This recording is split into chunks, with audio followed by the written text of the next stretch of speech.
Hey homies, what's up? Ryan Wynn here with another episode of Let's Learn About Death Betty. In this episode, we're going to take a look inside the book and we'll take a look at some of the other prints we had made.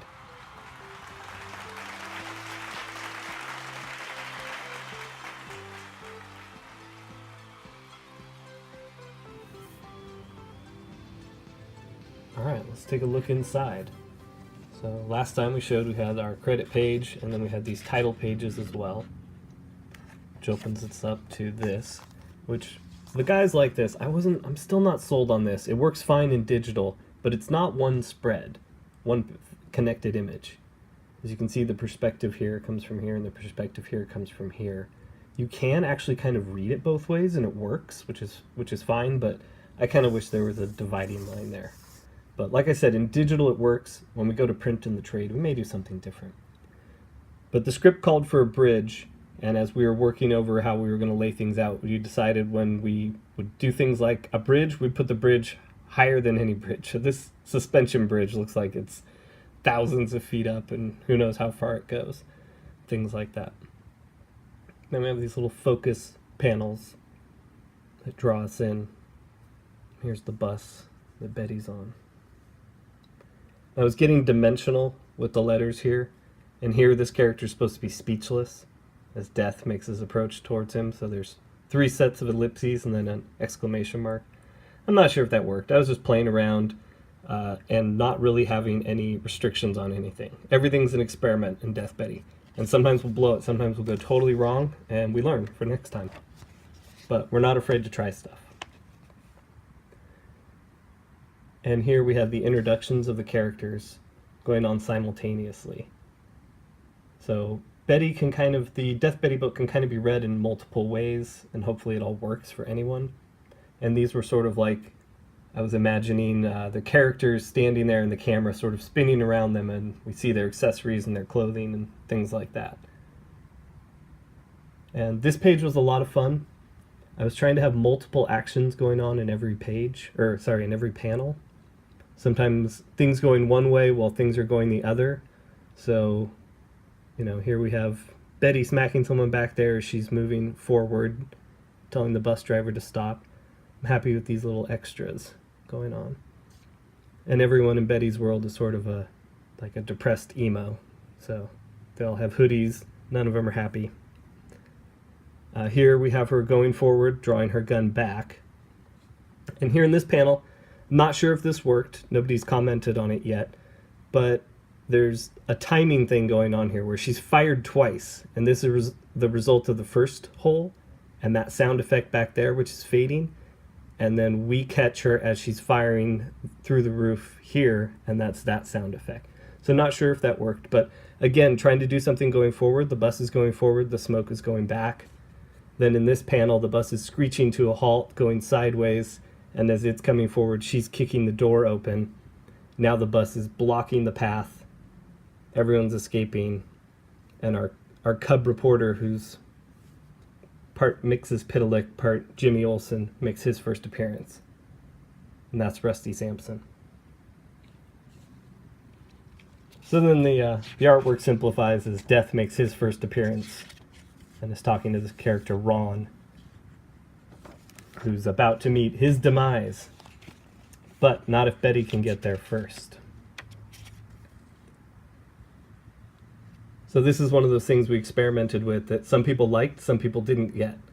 Now it's Betty planning things out, and then as she comes over here to execute these plans, the numbers that she was thinking out are displayed. Now, some people liked that, and some people didn't. Some people found it confusing. Now what that teaches me isn't that, oh, some people get it and some people don't. So the people that don't, if you don't get it, don't buy my book. I'm not being like that. I need to know things like that because it means I didn't make it clear enough for everyone.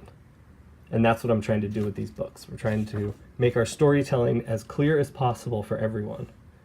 Which doesn't mean you simplify things too much, but looking back, I know multiple ways I could probably improve on that. Maybe in another video we'll do that.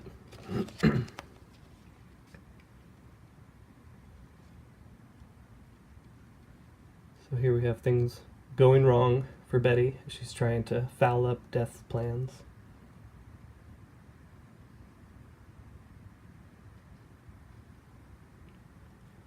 And Betty, again, not being very nice. Always swearing, always pointing guns. But somehow Death is the bad guy? And that's the end of the first story.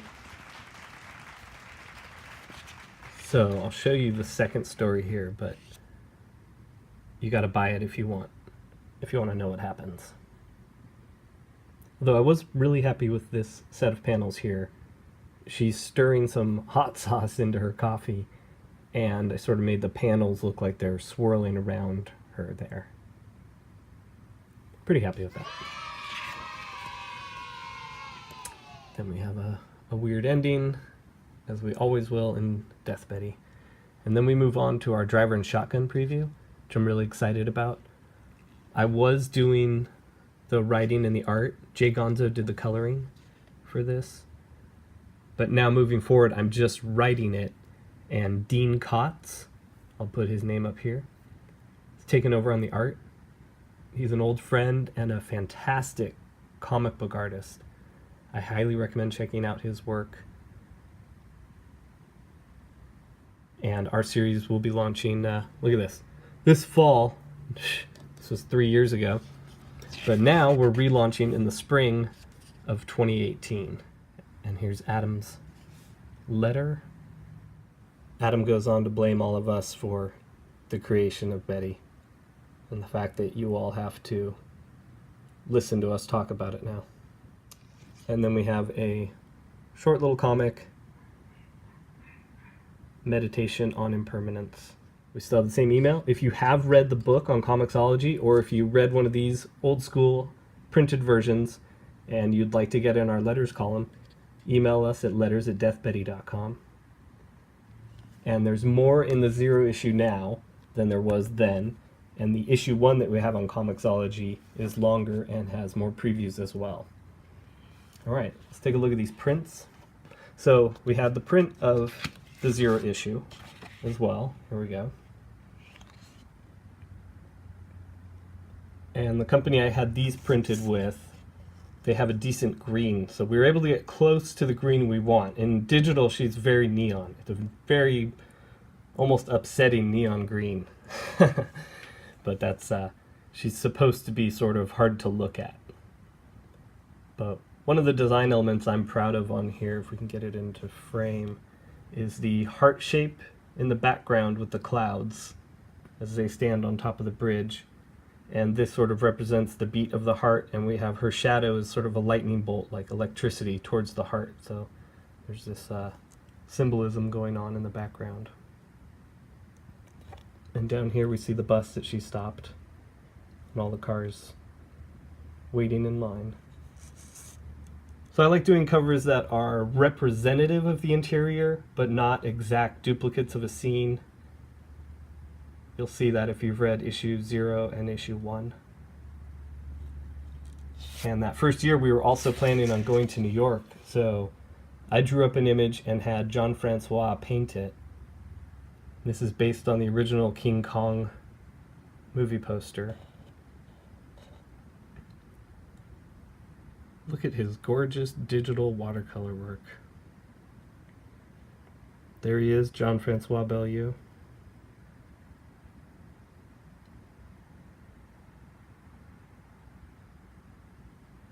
So I do have some of these prints available, both of them. If anyone's interested, go ahead and comment below or email me, ryan@ryanwynn.com, DM me on Twitter. We'll have some of these up in the shop eventually. I probably won't have these in the shop since they're with a different company, but if you're interested in one for now, yeah, hit me up. All right, well, thank you guys for taking a look at Death Betty with me. I hope you check out the book on Comixology. Like it or hate it, let me know. Everyone's feedback is crucial. Everyone's feedback is appreciated. And everyone who has spent all their time watching all these videos and following me along with this, thank you so much. I'm hoping to make them more interesting as we go along, hoping to have better editing, everything like that. I apologize today, I sound a little sick because the weather has changed and I have really bad allergies, so I'm working on that. So I apologize. But like, comment, subscribe, request, all that good stuff, and we'll see you again next time. Take care. Bonus time! This last weekend was Long Beach Comic Expo 2018. I went to do a signing with my friend David Barron for the CBCS guys, and I ran into Dan Panosian, who had this Death Betty original, and I was able to get that from him. So excited. He did this for me a couple years ago, and we were going to use it as a variant for issue 1, but we've decided to save it for the collection cover. Got Rusty jumping down in the background, Death skating up. In the scan, he digitally inverse this so that it's black with white lines. And it pops really nice. And he's skating up to Betty, hanging out on her banana seat bike outside the convenience store. So, pretty sweet. Hopefully that was a good bonus feature there. We'll take a further look at this in one of the inking videos when we're talking about the kings of inking. Thanks again, everybody, and until next time, take care.